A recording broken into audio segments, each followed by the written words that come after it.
Okay.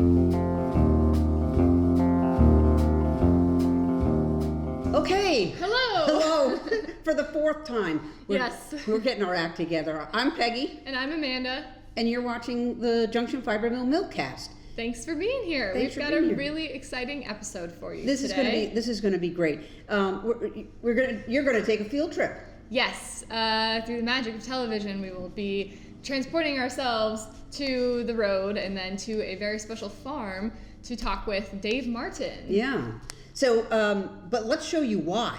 Yes. We've been talking about his wool for a while now. Right. So we thought it was worth a visit to the farm, and we thought to give you all insight into where does the wool that we are selling come from. Yeah, meet the sheep kind of thing. Yes. So we have got, look at this colorway. Bam. These are all from Dave Martin's flock. And obviously there's some natural colors and then us having some fun with the dye pot.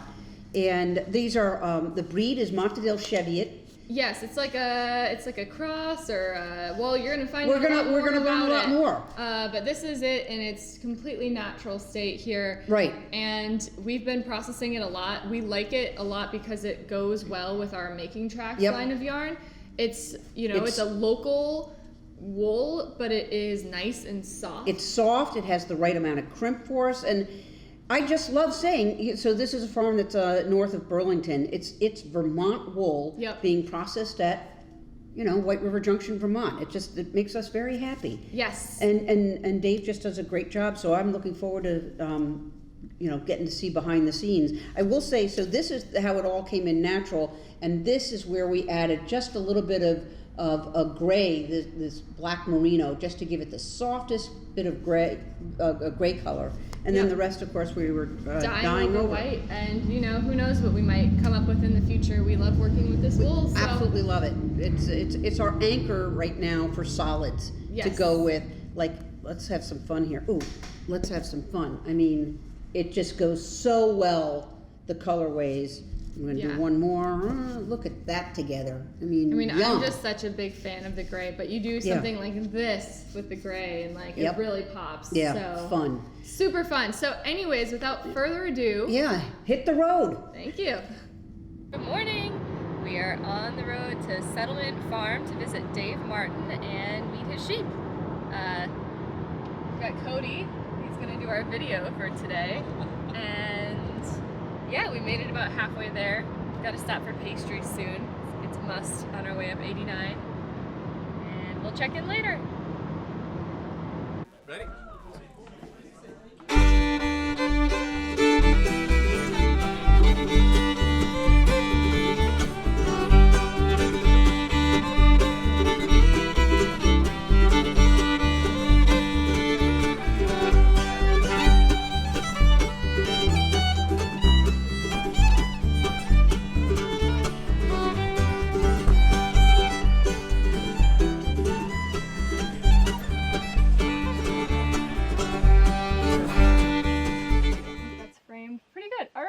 Sounds good. All right, so why don't you go ahead and introduce yourself?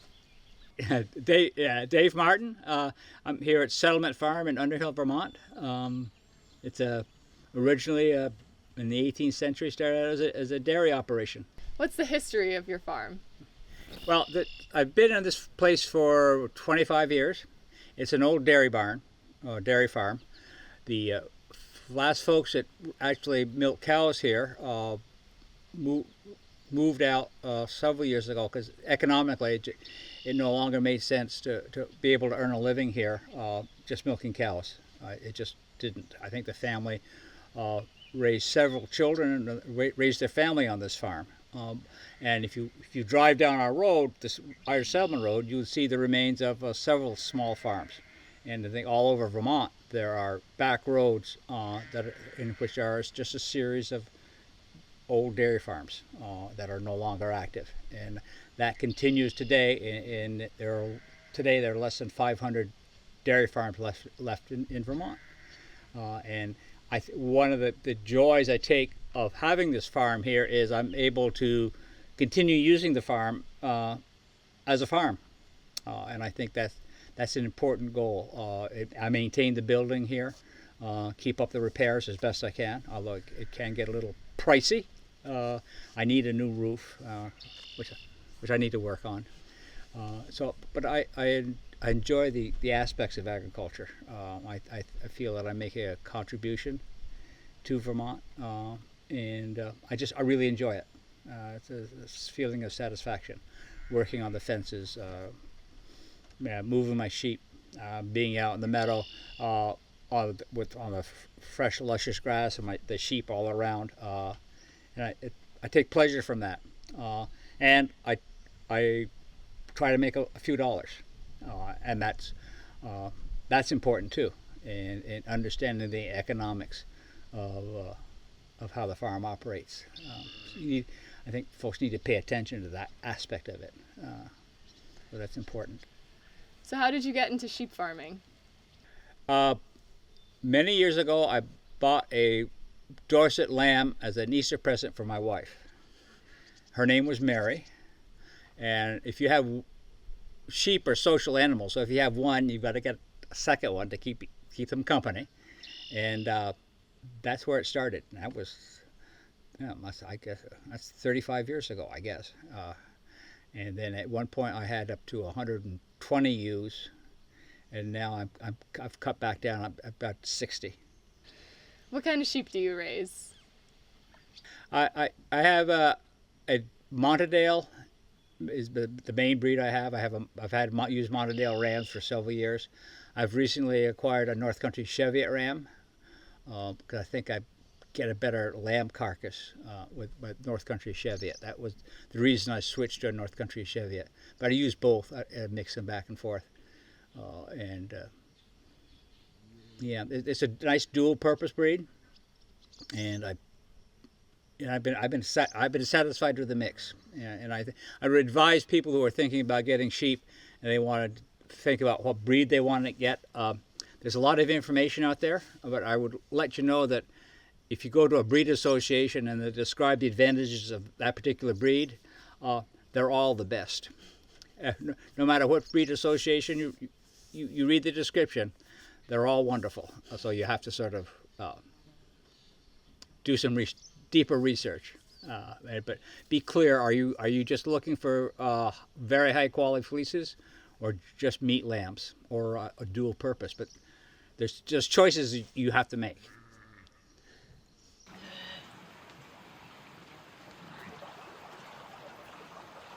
Last year I sent some fleece down to the mill in Texas, to microns, and it's I think I was 28, 29, 30 microns, which that's not a fine wool. It's not a merino wool. It's a medium wool, and I think there's a market for that wool. It is, and I think people tended to see that mid-weight wool is not good for anything except carpets, and that's not true. There is a market for it, and it makes a really nice yarn, and it does. And I think people are willing to pay the little extra money for a local product if they understand it, that it was grown in Vermont on a Vermont farm. And it supports the local economy, and it's a great product. I mean, it's not just, you're not making just a political statement. You're buying a quality product. So it's I think a win-win. And in the early 19th century, the wool industry of Vermont was the primary agricultural industry. It wasn't dairy. Dairy was nothing. Wool was where farmers made their money, especially like down in Addison County. And that changed. The West opened up, and other areas of the country started raising the merino sheep, and the wool industry in Vermont sort of faded away. And I think there's a beginning of some attempts to sort of bring that back on a smaller scale, and I think there's some. Vermont can't be large-scale agriculture, whether it's dairy or whatever it is. It just doesn't work. But I think Vermont is a nice place for smaller scale, and part of the smaller scale is helping producers understand the dynamics and the technology behind raising fiber, and getting the public to understand and value a local product, and understand that if you buy a local product that's grown in Vermont and processed in Vermont, that dollar that you spend stays in Vermont. It supports your neighbors, and helping the public understand that, I think, is a great way to support smaller scale agriculture in Vermont. And I think it's important that message gets out, because there are small mills like yours that I think are really starting to get that message out to folks. But one, providing a market for folks who have sheep and have fiber and understand how to take care of that fiber, understand that there can be an economic return for taking care of it, and that there's a possibility to get a little money for it. And because I think a fair amount of wool in Vermont goes to waste. People have the shearer comes, and folks don't know, they've got this wool, what do I do with it? And they give it to the shearer. Or it gets stored in the barn for a few years until the moths eat it. And it could be, there used to be a series of wool pools where people could get 50 cents a pound for their wool. We used to do those down at Vermont Technical College, but if you've got 100 pounds of wool, you take a day off from work, you drive down to Vermont Technical College, and you get 50 cents a pound for your wool. It's like, economics don't make a lot of sense. But if you can take care of your wool, understand what you need to do to take care of your shearer, what you need to do to keep the wool clean, keep the plastic contamination out of it, there's a market. Tell us a story about your experience sheep farming. I recently had two. I'm a farmer. I'm supposed to be a hard-nosed, make decisions based on the economics. My animals aren't pets. They're just so hardcore. I recently, for 2 years, had two sheep, 74 and 035. 74 was totally blind, and 35 had no teeth. And they had their own separate pen. I kept them for 2 years, and I couldn't turn them loose. I could turn the one with no teeth loose, but I couldn't turn the blind one loose because she was blind. So, but I couldn't keep her alone, so she had to have company. So it's the toothless one and the blind one together for 2 years. And my philosophy was, as long as they got excited when they heard the grain bucket, it was okay. What's a typical day look like? A typical day sort of depends on the year, time of the year. The busiest time is during lambing in March. That's when I'm, spend most of the time in the barn, checking on are they using labor, do they need assistance, taking care of the lambs. When the lamb is born, taking the ewe and her lambs, putting them in a separate area and monitoring them, ear tagging and doing their tails, and that's sort of like all day. It's not horribly busy all day, but it's sort of like this non-stop activity, and it's an investment in the rest of the year. If you pay attention during lambing, it sets you up to have a successful rest of the year. A lot of fences are being kept up, and I think of people who are thinking about getting sheep. I think one of the questions to ask yourself is, do you have good fences, and do you have gates? Having good fences and gates are things that will make your life so much easier and so much less complicated. But I spend time maintaining the gates, rotating the pastures. That's it. That's not that time consuming because I have a decent system set up. For the sheep here, I just open the gate and they go to the next paddock. It's just sort of no fuss. I have 13 replacement ewes across the road on neighbors' land, and they're all behind FlexiNet. That's a little bit more intensive because I have to move the FlexiNet. The pastures here are all permanent fencing, and I just open a gate. But again, that is something I have to pay attention to. So why do you raise sheep? I think sheep and small ruminants in Vermont have a role. There's a potential future in Vermont. We don't have, out west they have there's sheep and band. A band is 1,000 ewes. We don't do that here in Vermont. But there is a niche for in terms of smaller scale agriculture. I think it makes a lot of sense. There's a lot of pasture in Vermont that's available, especially with the dairy farms sort of no longer doing dairy. Grass grows really well in Vermont, and sheep are a way to harvest that grass. And I think that's an important consideration, and something to value. That's it. Yeah. What advice would you give to somebody looking to raise sheep? I think sheep are great. There is a lot of information out there, and it can feel a little overwhelming. I know recently there was a series of webinars out in the Midwest, and one of them was about lambing, birthing. And one of the purposes of those videos is explaining some of the things that can go wrong.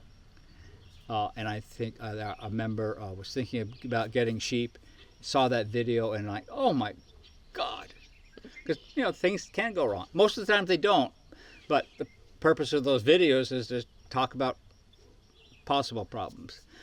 There's a lot of information out there, and one of the things I always say is there are a lot of dumb mistakes you can make, but you don't need to make them because there are people like me who've already made them and are more than happy to tell you, don't do that. Do this.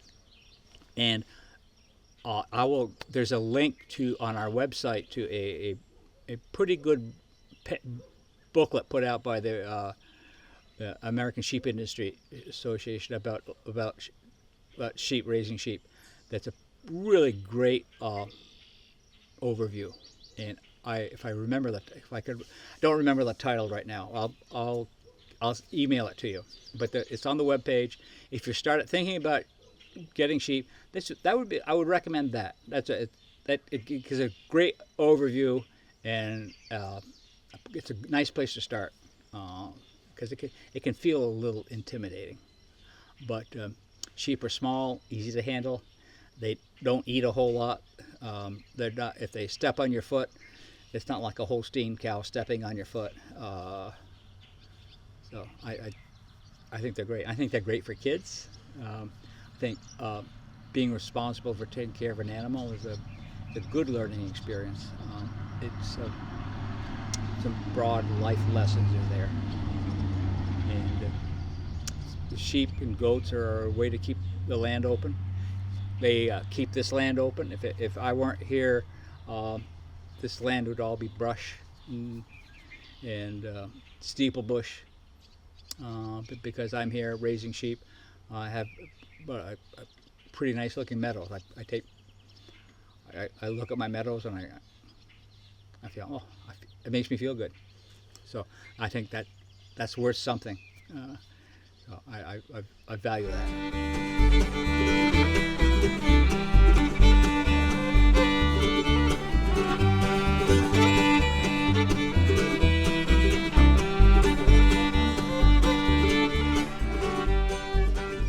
What a fun day. Wow. It was fun to get out of the mill. Wow. Go up to the farm. And that's not a small flock.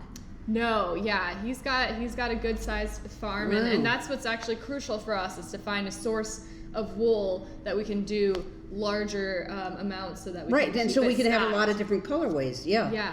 Yep. Well, that is fun. We got to do another one of those. Yeah. I'll do the next one. Yeah. Well, we'll see. We'll see. Well, thanks for doing that. Yeah, it was my pleasure. And yeah, right. If there's anything you have questions about or whatever, send us a comment. We'd love to hear from you. Absolutely, absolutely. In the All right. meantime, Until next time. we'll see ya. Bye. Bye.